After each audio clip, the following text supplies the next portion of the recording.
When the Hong Kong protests first sort of emerged and broke out, I mean, this latest round of protests this year, the official response of the communist regime in Beijing was to ignore them, and that is echoed by their state media, notably CGTN and Xinhua. Their approach in the beginning was just ignore it. I remember they were covering, wouldn't have been a national day, it was some other event like the anniversary of the founding of the party or something like that. Actually, it was the anniversary of the handover, I believe. They covered the ceremony, and that was it. They just totally ignored the protests, the big protests going on in the background. But in the last few weeks, that's been starting to change. There has been more of a focus from those communist-controlled networks on the protests.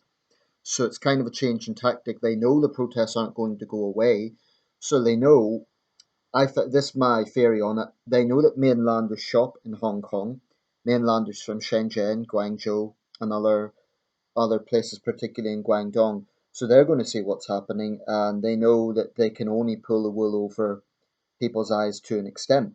So they are covering it, but of course that comes with a jagged edge. Oh, it's all a British conspiracy to destabilize Hong Kong. The British are trying to take Hong Kong back.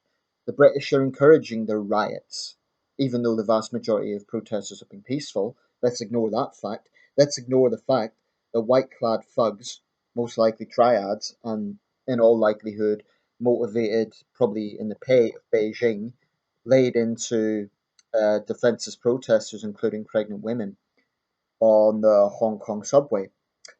Um, so they're starting to kind of respond to this, and of course, they're spreading lies about the UK. They are coming out with conspiracy theories and distorting the situation.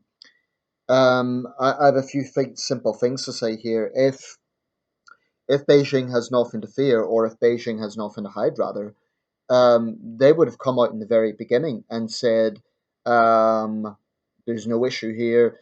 They're protesting, but they have a right to do that under Hong Kong autonomy." And yet they just ignored it, and now they're getting defensive. So to me, this is just typical CCP behavior. But there's something I want to specifically address. Xinhua and CGTN, which are the two official mouthpieces of the party, both have presences on Facebook, right? And they also have YouTube channels. Now, I find it utterly galling that in a country like China, which completely blocks Facebook, the only way to use Facebook in China is with a VPN software. Um, Yet you have these networks that have a presence on Facebook, a quite a sizable presence, it goes to hundreds of thousands of likes. Um, Yet they promote the Communist Party, which blocks a lot of Western outlets in China and certainly blocks Facebook and YouTube. Now, that is, I've touched on this point before, but I think it's very relevant. How ironic is that? They are using a platform which is banned by the regime that they're defending to defend the regime. It's a bit like, I don't know what would be a good analogy, but it would be a bit like that old English thing about the fox and the chickens. I believe it has English origin. It would be like one of the chickens defending the fox. It's pathetic. It's utterly pathetic. Combined with that, you have the usual 50 Cent Brigade, these primarily young Chinese neo nationalists.